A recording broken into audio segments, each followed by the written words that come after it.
দেশের প্রতি টান মহব্বত ভালো তো, দেশের জন্য আমি কিন্তু না, দেশটা কিভাবে চলবে এর যদি একটা আদর্শ না থাকে, একটা আল্লাহর দেওয়া গাইডেন্স না থাকে, গাইডলাইন না থাকে, তাহলে কিন্তু এটা ধ্বংসাত্মক পরিণতি ডেকে আনবে। আপনি একদল লোকের উদ্দীপনা সৃষ্টি করে দিয়ে উদ্বুদ্ধ করে আপনি ঘর থেকে বের করে এনে রাস্তায় আনলেন, তাকে আপনি পথ দেখাইতে হবে না, কোনটা রাইট কোনটা রং, কোনটা করবে না, এই ডাইরেকশন না পেলে তো এই চেতনা পরে ধ্বংসের দিকে নিয়ে যাবে। এটাই আমার ভয়, আর কিছু না। জাতীয়তাবাদ মনে হচ্ছে ভাবখানা ভাইব এমন যে সবাই দেশকে খুব ভালোবাসে, দেশের জন্য প্রাণ জান, একটা জাতীয়তাবাদ চরম আকার ধারণ করেছে।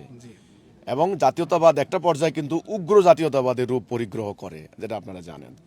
জার্মানিতে কিন্তু দ্বিতীয় বিশ্বযুদ্ধের পটভূমি প্রেক্ষাপট কি এটা কিন্তু বুঝতে হবে। উগ্র জাতীয়তাবাদ এটা হলো জার্মান জাতির শ্রেষ্ঠ জাতি। জার্মানিরা বঞ্চনার শিকার। আপনার ওই যে প্রথম বিশ্বযুদ্ধের ক্ষতিপূরণের ওই ঘটনা, এটাকে হিটলাররা সামনে আনছে, মানে হলো যারা আজকে আমরা ফেসিস্ট পড়ি আর কি, ওরা আর কি, অর্থাৎ নাজি দল, জার্মানির নাজি দল, এরা কিন্তু বিষয়গুলোকে সামনে আনছে যে ফ্রান্স আমাদেরকে জুলুম করছে, শোষণ করছে, ইত্যাদি ইত্যাদি। এই ধরনের ফলে তাদের নেতারা জার্মান জাতিকে, তারা হলো শ্রেষ্ঠ জাতি, সাংঘাতিকভাবে জাতীয়তাবাদ এমনভাবে উত্তাল করে তুলেছে, উদ্দীপনা দিয়েছে, দেশপ্রেমের চেতনাকে এমনভাবে জাগ্রত করেছে, ভয়াবহ ভয়াবহ আকার। এটার ফলে কিন্তু দ্বিতীয় বিশ্বযুদ্ধ হয়েছে। ফলাফল কি হয়েছে আপনাদের কাছে পরিষ্কার, কোটি কোটি বনি আদম খুন হয়েছে।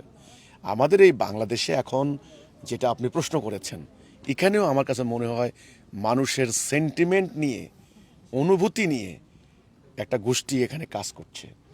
মানুষের জাতীয়তাবাদী চেতনা, দেশপ্রেমের চেতনা থাকবে স্বাভাবিক, কিন্তু সেই চেতনাকে কাজে লাগিয়ে আপনার হলো এমন কার্যক্রম করা যেটা আসলে নীতি নৈতিকতার সীমা ছাড়িয়ে যায়, এটা কিন্তু ইসলাম সমর্থন করে না।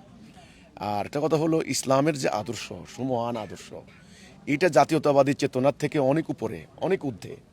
সে আদর্শটা হলো ন্যায় অন্যায়ের পার্থক্য, আল্লাহর হুকুম বনাম শয়তানের হুকুম, মানে ইবলিসের হুকুম। তো আল্লাহর দেওয়া তাওহীদের উপর ভিত্তি করা যে আধুনিক উদারনৈতিক যে জীবন দর্শন, যে আদর্শতা, আইডিওলজি, এটা উগ্র জাতীয়তাবাদ থেকে অনেক অনেক উচ্চে।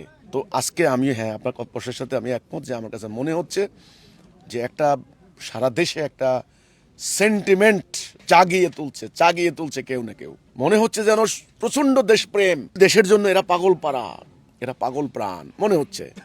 তো এটা একটা জাতীয়তাবাদ, একটা সেন্টিমেন্ট বিপজ্জনক হবে যদি সঠিকভাবে এই চেতনাকে ইউটিলাইজ করা না হয়, এটা যদি গাইডলাইন না পায়, এটা যদি সঠিক আদর্শ দ্বারা হেদায়ার দিকে পরিচালিত না হয়, তাহলে এই উগ্র জাতীয়তাবাদ কিন্তু জাতি বিনাশ করে দেওয়ার সম্ভাবনা রয়েছে, এটা আমি মনে করি।